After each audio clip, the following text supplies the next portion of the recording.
I don't know what happened, folks. We were in the middle of Loco Tequila. We were doing the review, and all of a sudden, we're always at the mercy of the internet. So here we are. Yeah. Now we were getting We to, live in a digital age. we live in a digital age. Yeah, how does that work for you? Yeah, okay, yeah. So anyway, we were getting to the point where Eric was a bit disappointed of the the process that they're using, and I can see why. Um, and then they have like three different expressions. We've only got one. Yeah. They have one that they call corazon. So that's taking. I mean, it's wordy. It takes the heart of the agave, and they get rid of the heads and the tails, and they don't do anything with it. Um, which most tequila companies do anyway. It's just Right. okay. But for those of you who have had this tequila, and if you're watching us on the review, Eric, tell me what is the biggest disappointment besides the finish on this tequila? So to me, I wouldn't say a disappointment. The most shocking thing about it was the price.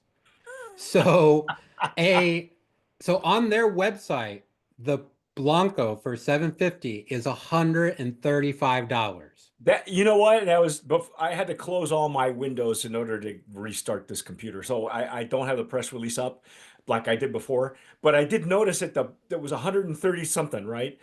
Yeah, And Old Town Tequila has it for 133.99, but their website says 135.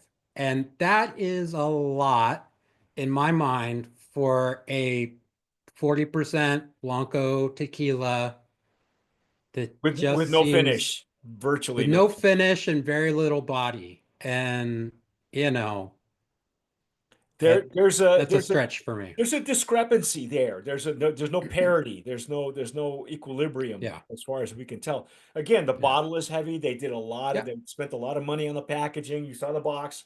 Um, it's double labor intensive because they're shaving the agave twice. So it's the closest shave you can get without using a hand razor. Yeah, I don't know. Yeah. Uh, Well, too, I believe that they also bought land in Tequila. They've planted agave. Like they've gone through a substantial expense. But again, like this was my thing when I did the tasting with them a while ago. I'm just like, okay, you're spending all this money, but the final result is just kind of mid. yeah. And so anyway, it's not bad No, by no, any no. stretch. It's not horrible, but the Yeah. price is terrible. And then when you realize when you back engineer what they're telling you, there's no parity. There's no, Yeah. and then when he gave me the price off camera, I said to him, is this a high proof? And he says, no. He says, oh my God. Now I don't know what the other expressions are because we didn't get them. But the one that says corazon, I saw a $300 plus price point Right. on that Yeah. expression. I don't think we'll ever see samples of that, and I'm gonna get if they send the samples, I want that big a sample. If they Yeah, send me the 200. full bottle, I want the Yeah. 200 milliliter because Yeah. we ain't taking no minis. Okay, that's just not gonna You're right. happen. Um, Yeah, so they have an aged expression, I guess. They call it Ambra. And so it doesn't say reposado, it doesn't have any of the standard words. So I don't know if that means it's like a Joven, like the it's the aged standard less. nomenclature. Right. So anyway, I don't know what it means exactly in terms of how long it's been in wood, but Well, anyway. if So they ever come up with, I told Eric off camera, I said, if they ever come up with a high proof, that's going to be a $400 price tag that you can call that one effing loco. yeah. Because Yeah. I'm sorry, it's just not going to happen. But but I will say it is. I think it's brand of promise worthy. I think the flavor is there. I don't.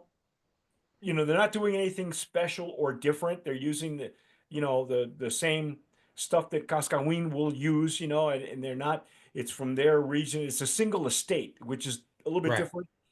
Maybe they were going for the Ocho crowd, but you know, like you said, they're losing. We don't know what the estate tastes like.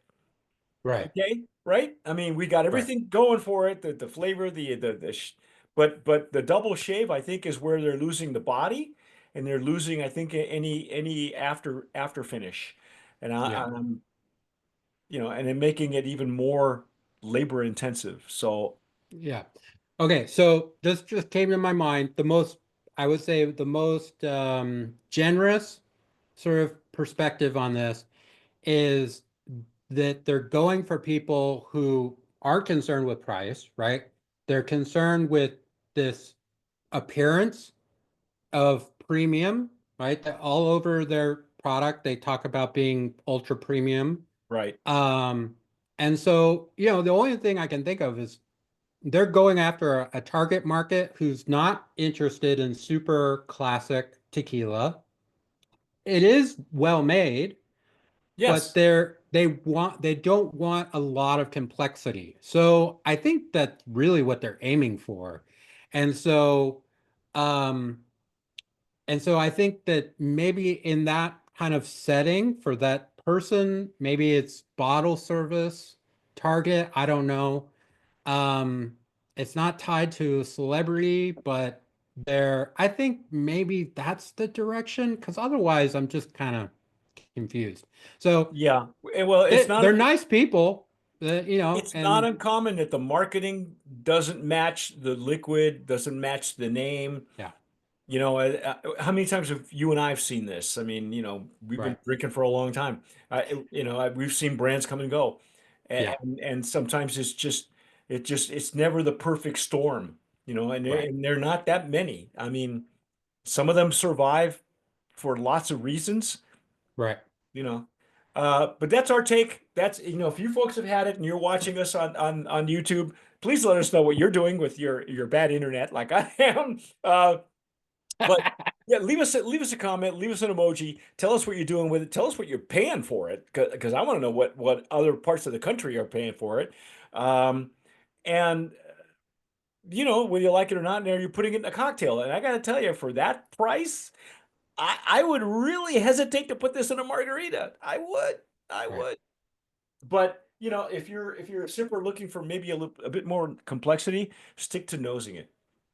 Maybe Yeah. that's Smells wonderful. yeah. It's a beautiful nose, by Yeah. by far beautiful nose. So that's our take. I'm Mike Morales here in Southern California. That gentleman out there is. Eric Zandona and Florida's Emerald Coast.